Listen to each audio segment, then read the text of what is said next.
घुसपैठिया किसको घुसपैठिया कर रहे हो? तुम्हारे बाप का मुल्क ये है, घुसपैठिया कह रहे हो हमें? दिल्ली से लेकर पेशावर तक कोई ऐसा पेड़ नहीं था, एक रात में 5 लाख मुसलमान फांसी के फंदे पे लटका गए। इस दिन के लिए नहीं कि तुम एनआरसी सीएबी लाकर हमें देश से बाहर करोगे। उस समय सावरकर नहीं आए थे लड़ने के लिए। इस्लाम और मुसलमानों से इतनी नफरत आपको है? 5 साल से तुम्हें सत्ता मिल गई, तुम्हारा दिमाग खराब हो गया है। चीलमखोर उत्तर प्रदेश का मुख्यमंत्री है और दारूबाज प्रधानमंत्री गृह मंत्री बन के बैठे हुए हैं। बहुत ज्यादा सनक में मत रहो, वरना अगर हम अपने पर आ गए फिर भागने का रास्ता नहीं मिलेगा। सभी का खून है शामिल यहाँ की मिट्टी में। अमित शाह नरेंद्र मोदी के बाप का हिंदुस्तान थोड़ी है। क्या बात है। लाइव टीवी, सच सबसे आगे। ये बताइए, आप लोग विरोध में उतरे हैं एनआरसी के और इसके नोकैब के, क्या मामला है, क्यों ऐसा करना चाह रहे हैं? हमारा मामला ये है कि ये देश किसी के बाप का नहीं है। दिल्ली से लेकर पेशावर तक कोई ऐसा पेड़ नहीं था, एक रात में 5 लाख मुसलमान फांसी के फंदे पे लटका गए। इस दिन के लिए नहीं कि तुम एनआरसी सीएबी लाकर हमें देश से बाहर करोगे। उस समय सावरकर नहीं आए थे लड़ने के लिए, हमारे उलमा अकरामों ने फांसी का फंदा चुमा था। ये अमित शाह के और नरेंद्र मोदी के बाप का ये मुल्क नहीं है। जो लोग एनआरसी के जरिए हमें कह रहे हैं विदेशी हैं, घुसपैठिया हैं, उनके बाप का मुल्क नहीं है भाई साहब। 800 वर्ष तक मुसलमानों ने इस देश में राज किया, लेकिन हमारी हांडी में उबाल नहीं आया। 5 साल से तुम्हें सत्ता मिल गई, तुम्हारा दिमाग खराब हो गया है। चीलमखोर उत्तर प्रदेश का मुख्यमंत्री है और दारूबाज प्रधानमंत्री गृह मंत्री बन के बैठे हुए हैं। देश का सबसे बड़ा गुंडा अमित शाह जो 6 महीने का तड़ी पार रहा है, इसके लिए कोई बिल ले आकर इसको देश से बाहर करना चाहिए।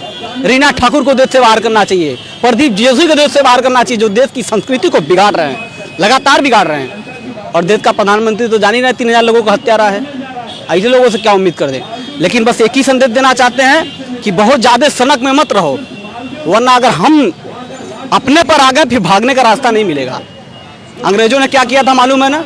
जब हमारे उलमा अकरामों को लटकाना शुरू किया तो उसके बाद क्या हुआ मालूम होगा आप लोगों को। तो वो इतिहास दोहराने के चक्कर में अमित शाह न पड़े, अमित शाह को भागने का रास्ता नहीं मिलेगा। पहले सावरकर और जिन्ना ने मिलकर सबसे पहले 2 नेशन थ्योरी पे काम किया था, तब पर भी हम लोगों ने इनकार किया था। और हम जिन्ना के 2 नेशन थ्योरी को रिजेक्ट करके यहाँ इंडिया में बाय चॉइस रहने का इसी दिन के लिए नहीं किए थे कि आज हम रहेंगे और ये हमसे पूछेंगे कि तुम घुसपैठिया हो, साबित करो। आपने कहा कि सिख को, ईसाई को, जैन को, बौद्ध को, हम सबको नागरिकता देंगे। घुसपैठिया किसको घुसपैठिया कर रहे हो? तुम्हारे बाप का मुल्क ये है, घुसपैठिया कह रहे हो हमें? किसको उन्होंने घुसपैठिया कहा?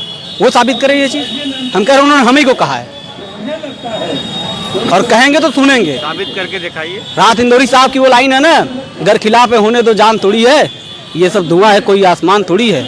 लगेंगी आग तो आएंगे घर कई जज में, यहाँ पे सिर्फ हमारा मकान थोड़ी है। जो हमारे मुंह से निकले वही सदाकत है, हमारी मुंह में तुम्हारी जुबान थोड़ी है। मैं जानता हूँ दुश्मन भी कम नहीं, लेकिन हमारी तरह हथेली पे जान थोड़ी है। दुआ साहिब मसनद है, कल नहीं होंगे। किराएदार है 5 साल के, जाति मकान थोड़ी है। और सभी का खून है शामिल यहाँ की मिट्टी में।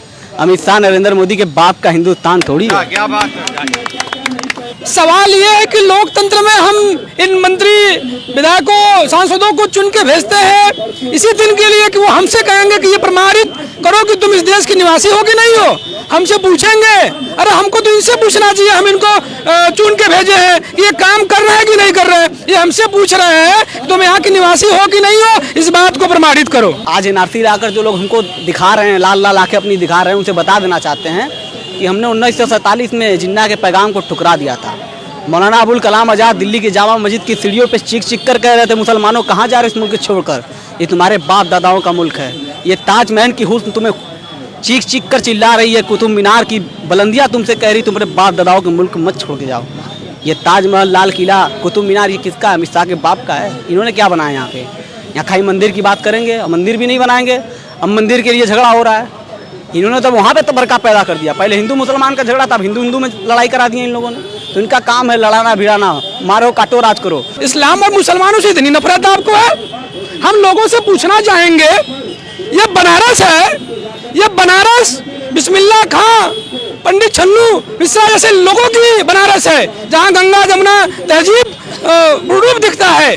और आप यहाँ के लोगों को पूछना चाहेंगे कि तुम मुसलमान हो, तुम्हारे पास प्रमाण नहीं है, तुम देश से बाहर चले जाओ। आपको अगर एनआरसी लीड जारी करा 1947 का, कहिए लाल किशन अडवाणी को भगाइए जहाँ से आए हैं। विप्लव देव जो इनका मुख्यमंत्री है उसको भगाइए। विजय रूपानी कहाँ का आपको मालूम होगा, म्यांमार का है, उसको वहाँ पे भगाओ। जारी करो शुरू से एनआरसी लीड, 400 डीएनए टेस्ट करा के जो जहाँ का तहाँ भेजो। अब इसको एनआरसी से जोड़ के देखा जाए, यहाँ पे जो लोग, जो जैसे असम में भी देखा गया कि 20 लाख में 14 लाख लोग हिंदू हैं जो एनआरसी के पैरामीटर पे नहीं आ पाए। जब नहीं आ पाए तो आपने देखा कि हमारा वोट बैंक खत्म हो रहा है। वोट बैंक खत्म हो रहा है तो आपने क्या किया कि उसको रोक दिया कि पहले रिजेक्ट करते हैं, पूरे देश में नए सिरे से लगाएंगे। उसके बाद क्या कर लिया, आप कैब लेके आए कि पहले उन लोगों को हम यहाँ निवासी बना लेंगे, उसके बाद लागू करेंगे। फिर कौन टारगेट होगा, सिर्फ और सिर्फ एक समुदाय के लोग। क्या भैया, कहीं बाहर से नहीं आए थे, यहीं के थे, यहीं पे हैं, यहीं पे मरेंगे। अमित शाह के कहने से नहीं जाएंगे हम। देखिए ये पड़ोसी मुल्क को किसको बता रहे हैं, सिर्फ पाकिस्तान, अफगानिस्तान और बांग्लादेश को। क्या चाइना हमारा नहीं है पड़ोसी मुल्क, क्या नेपाल नहीं है? इनकी चर्चा आप नहीं कर रहे हैं, आप कर रहे हैं बाहर से तो धार्मिक आधार भी प्रताड़ित होगा, उसको हम यहाँ की निवासी बना लेंगे। भारतीय जनता पार्टी में जो बड़े बड़े गाँव दे राम दुहाई, घर में मुसलमान पिटाई, दामाद तो बड़े बढ़िया पसंद आते हैं इनको। मालूम होगा लोगों के दामादों का लिस्ट बता दे क्या, शहनवाज हुसैन किसके दामाद है, मुख्तार अब्बास नकवी किसके दामाद है, आपको पता होगा। लाइव टीवी, सच सबसे आगे।